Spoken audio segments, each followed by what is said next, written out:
یقین جانو جن لوگوں نے ہماری آیات کو جھٹلایا ہے اور ان کے مقابلے میں سرکشی کی ہے، ان کے لیے آسمان کے دروازے ہرگز نہ کھولے جائیں گے۔ ان کا جنت میں جانا اتنا ہی ناممکن ہے جتنا سوئی کے ناکے سے اونٹ کا گزرنا۔ مجرموں کو ہمارے ہاں ایسا ہی بدلہ ملا کرتا ہے۔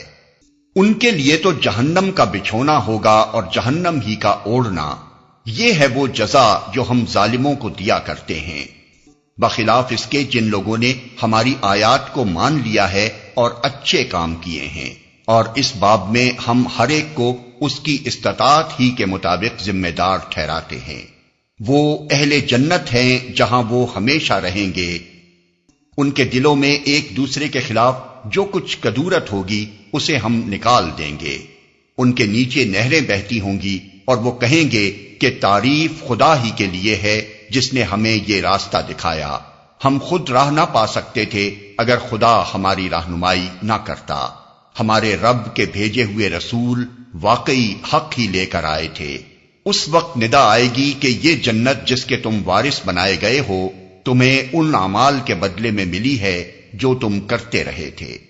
پھر یہ جنت کے لوگ دوزخ والوں سے پکار کر کہیں گے، ہم نے ان سارے وعدوں کو ٹھیک پا لیا جو ہمارے رب نے ہم سے کیے تھے، کیا تم نے بھی ان وعدوں کو ٹھیک پایا جو تمہارے رب نے کیے تھے؟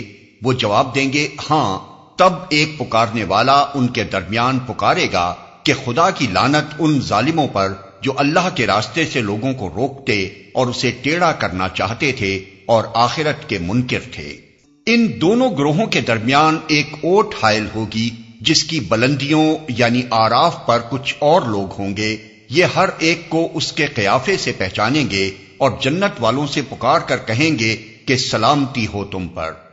یہ لوگ جنت میں داخل تو نہیں ہوئے مگر اس کے امیدوار ہوں گے، اور جب ان کی نگاہیں دوزخ والوں کی طرف پھریں گی تو کہیں گے اے رب ہمیں ان ظالم لوگوں میں شامل نہ کیجیو۔